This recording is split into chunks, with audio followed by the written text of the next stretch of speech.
നിലവിൽ സെനറ്റ് നോമിനേഷനുമായി ബന്ധപ്പെട്ട പ്രതിസന്ധി വിവാദം ഉയർന്നിട്ടുള്ള രണ്ട് സർവകലാശാലകൾ, കേരള സർവകലാശാല, അതേപോലെ തന്നെ കാലിക്കറ്റ് സർവകലാശാല. ഈ രണ്ട് സർവകലാശാല ആസ്ഥാനത്തിലും നാളെ മുതൽ 24 മണിക്കൂർ നീണ്ടു നിൽക്കുന്ന നിലയിലേക്ക് രാപ്പകൽ ധർണ SFI സംഘടിപ്പിക്കും.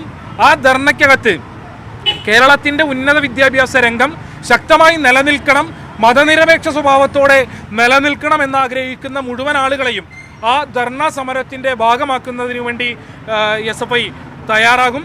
അതോടൊപ്പം തന്നെ ഈ ഘട്ടത്തിലും വലിയ പ്രതിഷേധങ്ങൾ ഉയർന്നു വരുന്ന സാഹചര്യത്തിലും കേരളത്തിലെ സർവകലാശാലകളുടെ ചാൻസലർ കേരളത്തിനകത്ത് ഉയർന്നു വന്നിട്ടുള്ള പ്രധാനപ്പെട്ട ചോദ്യത്തിന് ഉത്തരം നൽകുന്നതിന് വേണ്ടി തയ്യാറായിട്ടില്ല.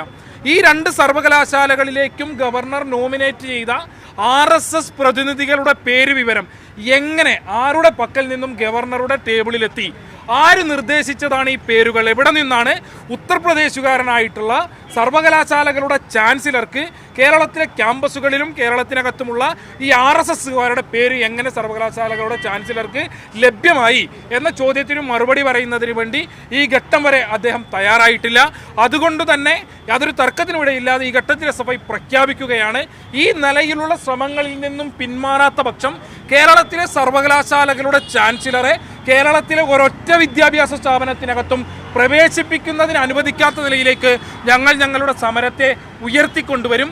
അതോടൊപ്പം തന്നെ ഞങ്ങൾ കഴിഞ്ഞ ദിവസങ്ങളിലൊക്കെ ഉന്നയിച്ച പ്രധാനപ്പെട്ട ഒരു ആക്ഷേപമാണ് കേരളത്തിലെ ഇതര വിദ്യാർത്ഥി സംഘടനകൾ KSU ഉൾപ്പെടെ MSF ഉൾപ്പെടെ ഈ സമരരംഗത്ത് ഇത്രയും ഗൗരവകരമായ വിഷയം ഉയർന്നു വന്നിട്ട് സമരരംഗത്ത് പ്രത്യക്ഷപ്പെടുന്നതിന് വേണ്ടി തയ്യാറാകുന്നില്ല എന്നുള്ളതിനെ സംബന്ധിച്ച് ഞങ്ങൾക്ക് ഈ ഘട്ടത്തിൽ ലഭ്യമായ വിവരം, KSUവിൻ്റെ സംസ്ഥാന നേതൃത്വത്തിന് കേരളത്തിലെ KPCCയുടെ പ്രസിഡന്റ് K സുധാകരൻ കർശനമായി സംഘപരിവാറിനെതിരെ RSSനെതിരെ ഗവർണർക്കെതിരെ സമരം നയിക്കാൻ വേണ്ടി പാടില്ല എന്ന കർശന നിർദ്ദേശം കൊടുത്തിട്ടുണ്ട്. ആ നിർദ്ദേശത്തിൻ്റെ ഭാഗമായാണ് RSSനെതിരായി ഗവർണർക്കെതിരായിട്ടുള്ള സമരങ്ങളുടെ മുൻപന്തിയിലേക്ക് KSU സമരങ്ങൾ ഏറ്റെടുക്കുന്ന നിലയിലേക്ക് KSU കടന്നു വരാത്തത്.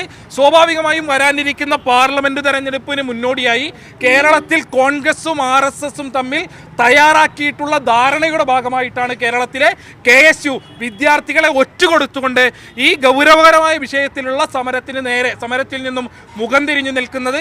ആ നിലപാട് തുടർന്നാൽ കേരളത്തിലെ മതനിരപേക്ഷ കലാലയങ്ങൾ KSUവിനെ ഒറ്റപ്പെടുത്തും എന്നുള്ളത് കൂടിയാണ് ഈ ഘട്ടത്തിൽ ഞങ്ങൾക്ക് സൂചിപ്പിക്കാനുള്ളത്.